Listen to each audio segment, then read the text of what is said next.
Greetings, family. Good afternoon. This is Dr. Kia Pruitt.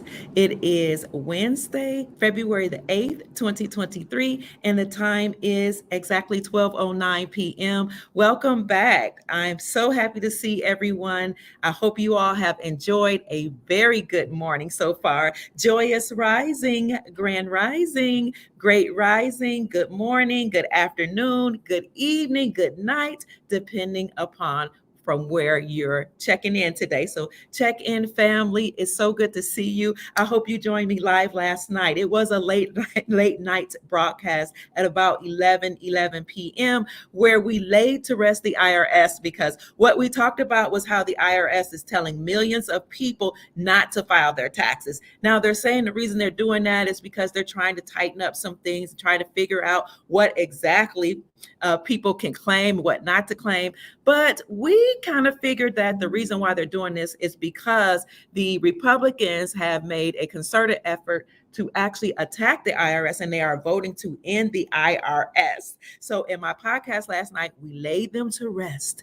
We did a funeral service putting the IRS to rest. But another reason why they may be asking people, millions of people, not to file taxes is possibly because they can't afford to pay those refunds if indeed they are bankrupt, closed down, and over forever. So we've had many journalists on the ground to report from DC to let us know and see for ourselves that the IRS building is in fact empty. So continue. Hello to Check In family. Good morning. I am so happy to see you all. Go back and check that video from last night about us laying the IRS to rest, and Reverend Dr. Kia Pruitt performed the eulogy myself. So we're going to get right into the news because I am on break from teaching today. What I wanted to talk about is decentralizing your assets and decentralizing your wealth, or in fact, your entire life, because a lot of people did not understand or understand what I meant by there were some people who actually lived outside of the United States incorporated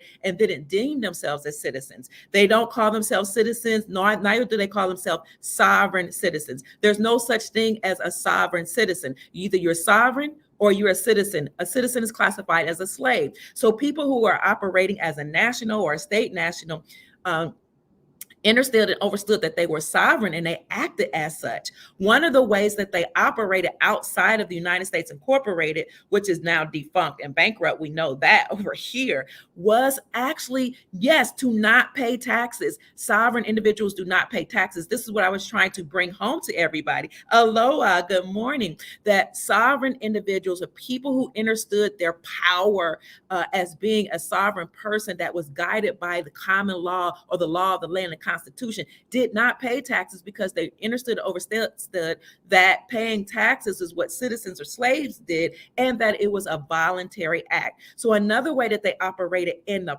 private was to put their assets in trust. So a trust is a signed, notarized living document that has to be funded. It could be funded by businesses. It could be funded by life insurance policies. It could be funded by money or any other means. So it's a living document that's signed and notarized. It holds and manages your assets. And when you put your assets in trust, you don't own your assets. The trust own your assets. The trust manages your assets while you're living and when you are gone, when you transition. So the trust guides what happens to the assets that are in it, and it also, you can also dictate from the grave what happens to those assets. So it's possible also when you have trust to avoid taxes. You just have to know how to do that. And there are so many ways to get around the system as a sovereign entity or a person living in private. You can also do certain things so that nobody can see on record what trust you hold. That would cost money right now anyway, to do that through an attorney. Now, right now, all trust that I know about, and I have taken estate planning classes, all trusts that I know of right now are attached to an EIN number, which means the EIN is attached to the IRS. And that's why if you have a trust now, you will most likely and probably have to redo the trust once we remove back to common law or constitutional law, which is in alignment with the Republic. So you will do a common law living business irrevocable trust most likely once you once you redeem your Zim bonds, once you do exchanges with your money. But right now you can establish a trust, and I am a partner with a firm that actually, that's an estate planning firm. We'll get into that later. I'll just put that video in the description section. So what can you put in a trust? Anything that you own. Clothes, that's a part of your estate. Jewelry, money, life insurance policies, what else? Gold, silver, precious metals. What you could put businesses in a trust, currencies, exotic currencies. All those things can be put in a trust so that you can operate in private just like everybody else. So people think that wealthy people are sneaky, they're slimy, they're snakes, they don't pay taxes. No, wealthy people are smart. Okay, John D. Rockefeller said, own nothing, control everything. Put your assets in trust, then your trust owns the assets and you control the trust. So that's just a little spiel about how you can operate like the wealthy. So people think of trust fund babies as people who are extremely wealthy. You can be a trust fund person. Your children can be a trust fund babies by just putting your assets in the trust and dictating and mandating how those trusts are to be distributed, even while you're living. You can even have a business in trust and pay your employees and your children outside of that trust. So don't have much time, so forgive me if it seems like I am going too fast. So this is how people lived in a private. They actually have trust.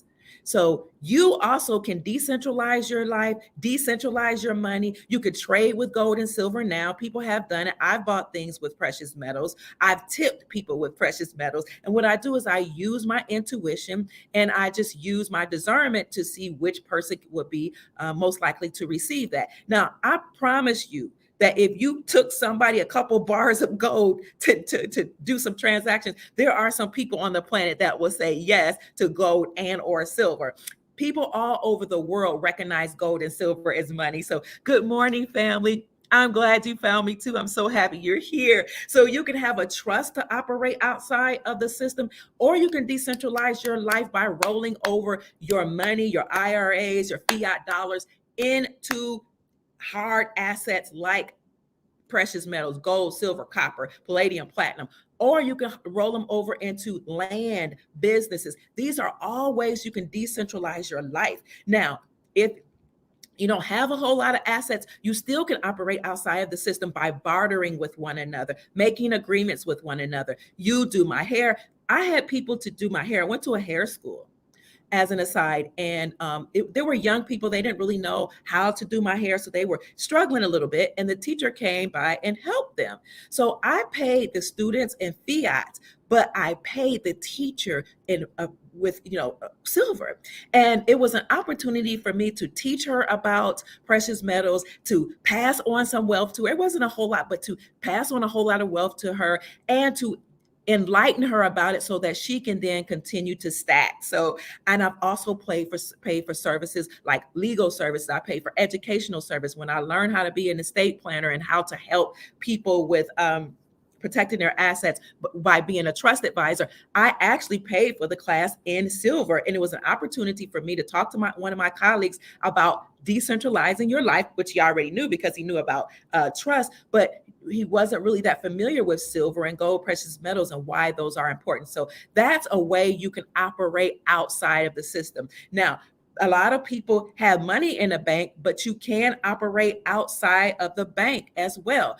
One of the reasons why we have Basel compliances with the banks is because the banks were, doing too much with our money. They were taking our money out and doing all type of things. They were trading with our money because legally they can do that. So what they were doing was so anytime, let me just go back. Anytime you put your money or deposit your money in a bank, then that money is actually a loan to the banks, and the banks can create separate accounts with your money, okay, and use that money to to protect themselves, to pay off debt, to speculate, to do all type of things. Yes, this is legal.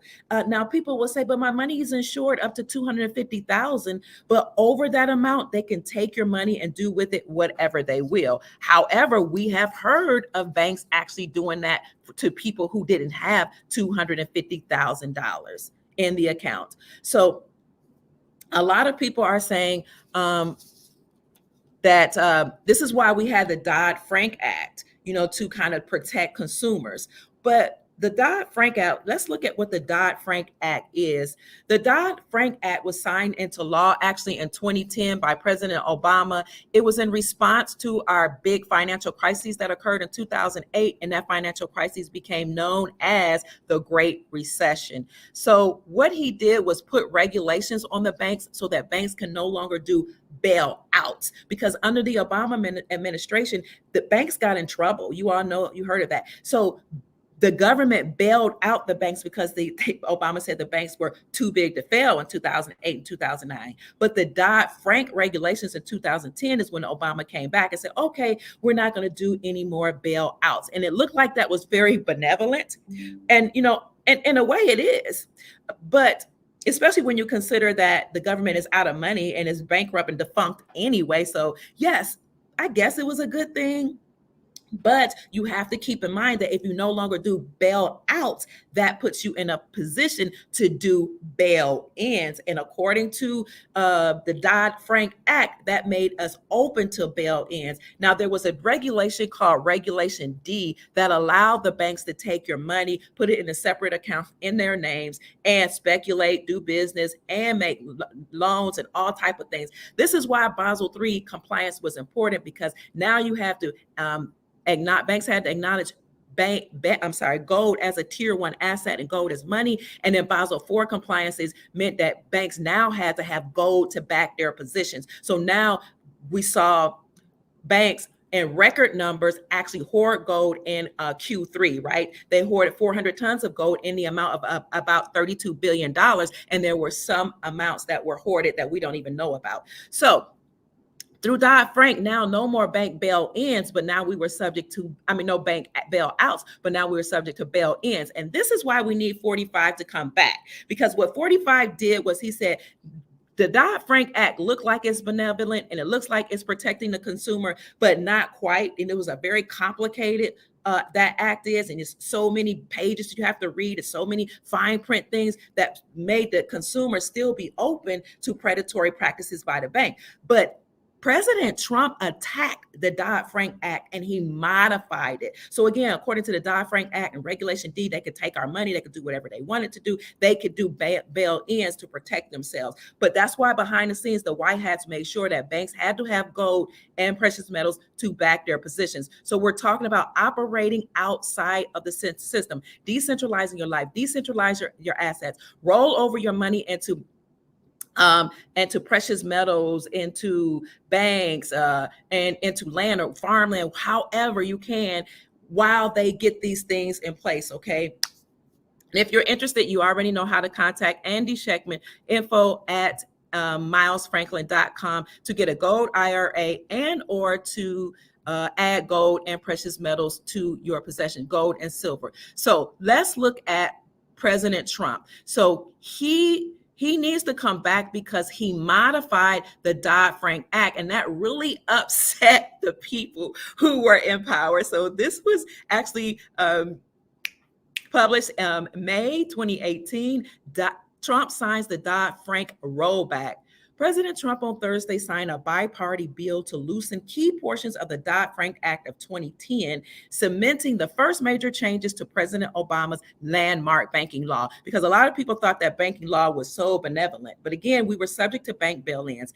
Trump enacted the legislation during a White House ceremony 2 days after the representatives passed the bill. He had pledged to dismantle Dodd-Frank, a law targeted by Republicans, and touted the bill he signed as the first step in that process. So it says, while the bill will release dozens of banks from stronger Federal Reserve oversight, if they claim they fell short of the president's vow to repeal and replace it. But that's not true.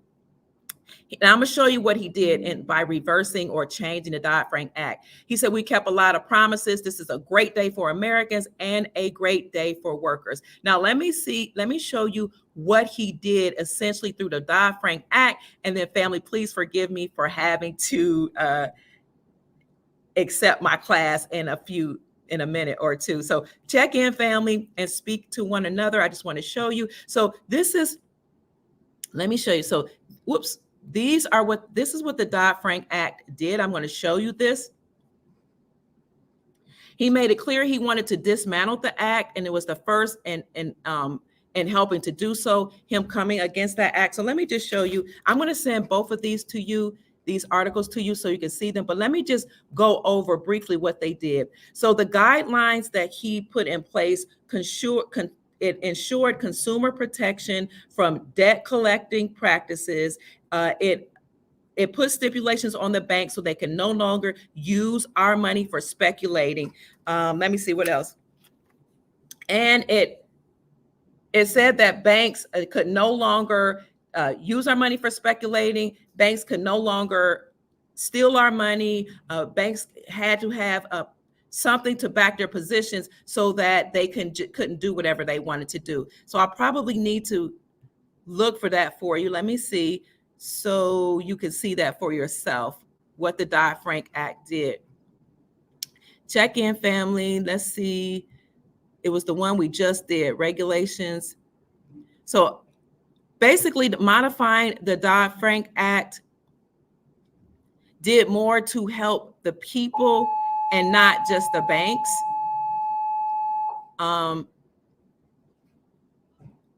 He said they shouldn't be regulated. He also said that the rollback will help community banks and credit unions become vibrant and strong, insisting years of over-regulation of these community banks which suffocated small firms. So he was helping out community banks. He said they shouldn't be regulated the same way as big, complex financial institutions. This is all about the Dodd-Frank disaster. Bank and credit union lobbying groups praised Trump for enacting the regulatory relief they've sought for years. So, family, I'll have to get out of here. I'm sorry, this was just a brief review, but trust me, there are ways that we can operate outside of the system. You can roll over your assets into precious metals, but in the meantime, you can also consider ways to trade with and barter with one another, use precious metals to purchase things that you desire if you like, or put your assets in a trust. So consider deregulating your life. Consider operating in private. Grow your own food. Let's make your own clothes, fix your own cars, and help each other to do the same. Find out who in your community can do those things and barter with one another and make agreements with one another. So my name is Dr. Kia Pruitt. I hope I've said something to raise your vibrations and inspire you to create the most amazing, magnificent life that you desire and deserve. I gotta go, family. My students are knocking on the door. Peace. I love you all. See you later. We'll come back and talk about this later. Bye-bye.